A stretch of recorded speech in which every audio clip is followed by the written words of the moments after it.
We cannot afford to fail. With that declaration, the tone for D-Day was set. Allied troops were towed across the Channel, seated inside gliders, whose pilots had only one chance for a successful landing. Thousands more traveled to France aboard Higgins boats, amphibious landing craft that were the key to the Allied triumph on D-Day. But the fight for Europe was just beginning, and not everything was going according to plan.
Delivering explosive ordnance onto an enemy target has always been a major element of modern warfare.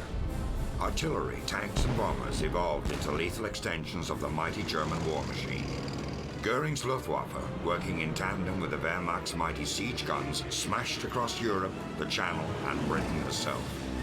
But tanks could be stopped, rail guns could be destroyed, and aeroplanes could be shot from the sky.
The unseen terror is always the most frightening. And if you were aboard a ship in the icy North Atlantic during the war, you experienced firsthand the dread of wondering if you'd ever make it to port.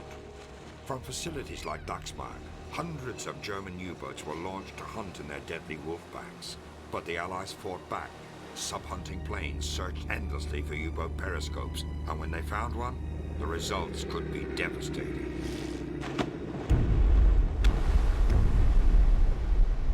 Regardless of which side you fought on, this would be a horrible way to die.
Along with tanks and artillery, a key ingredient of the 1939 Blitzkrieg was the Stuka dive bomber. Its powerful cannons could rip through any piece of armor, and the Stuka's telltale whistle as it dove towards its target became as powerful a psychological weapon as any of its explosive bombs.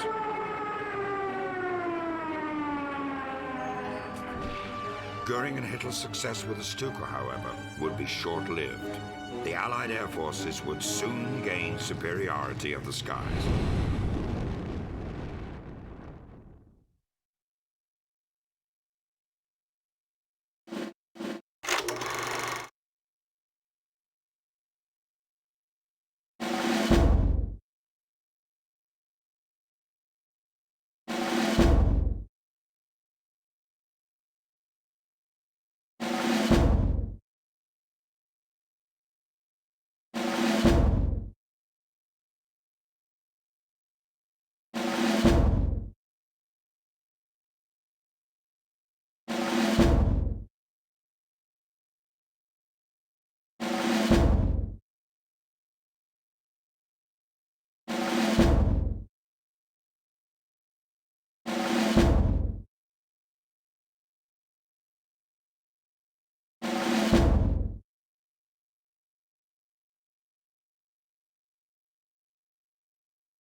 The Nazis poured countless man-hours and Reichsmarks into their various secret weapons programs, especially in the area of jet propulsion.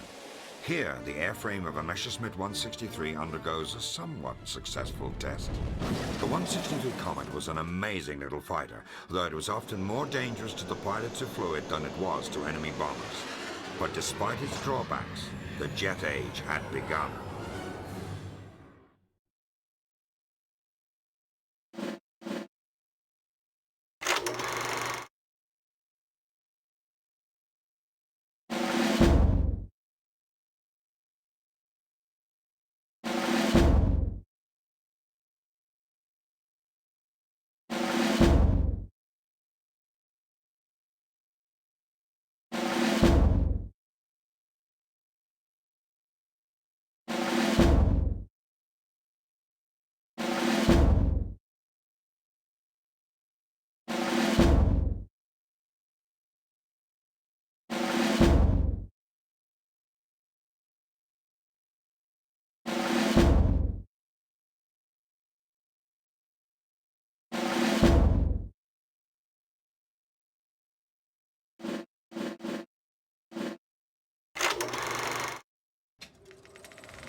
Following in the footsteps of the Me-163, the Messerschmitt 262 was the first true turbojet fighter aircraft.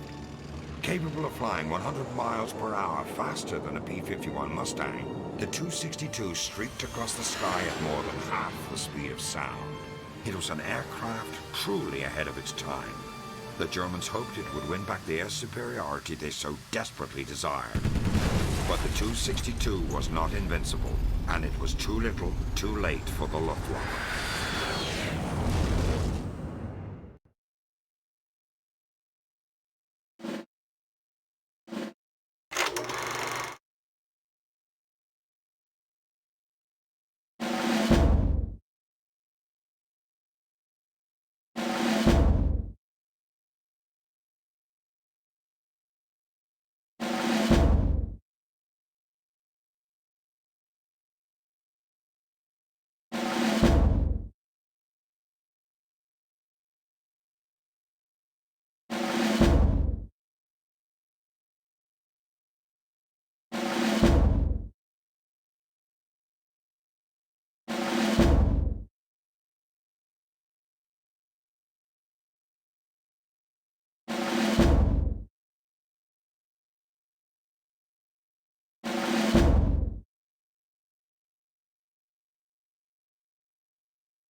This rare color footage captured by the Allies shows the early days of the German V-2 rocket program.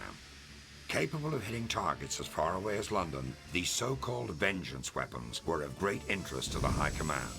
One can only imagine the devastation if the Nazis had succeeded with their heavy water research and perfected an atomic warhead. Just as the Me-163 had ushered in the jet fighter, the V-2 heralded the beginning of the missile age, the implications of which would carry through to all the generations of mankind to follow.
General Eisenhower informs me that the forces of Germany have surrendered to the United Nations.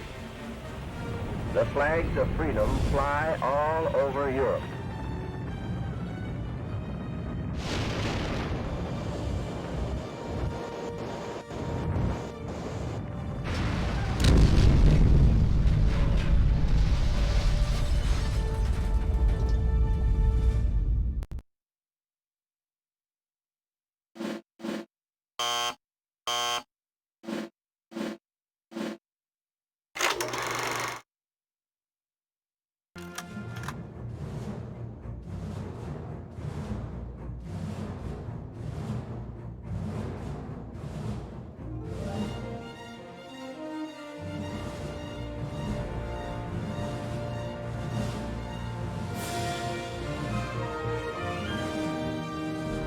For conspicuous gallantry above and beyond the call of duty, in action involving conflict with an opposing armed force, you, soldier, have been awarded the Medal of Honor.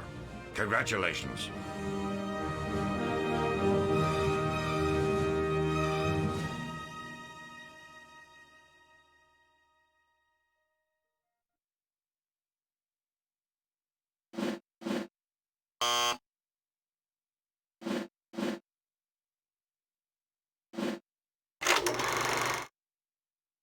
Now, I knew you were good, but I didn't realize how good until this moment.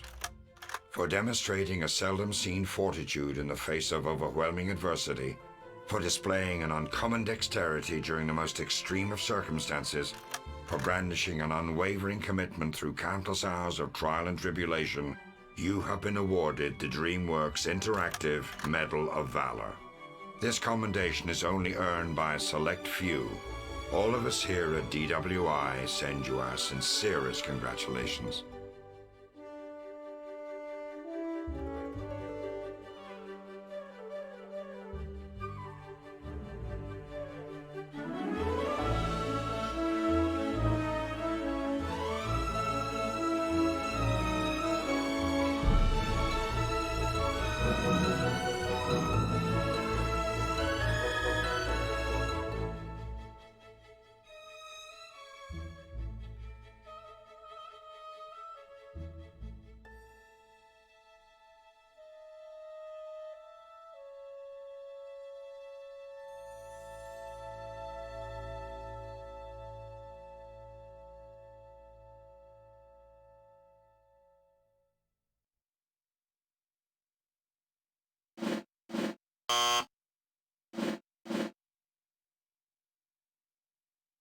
Okay, that was the bonus of the game. Thank you for watching and thank you for all the support.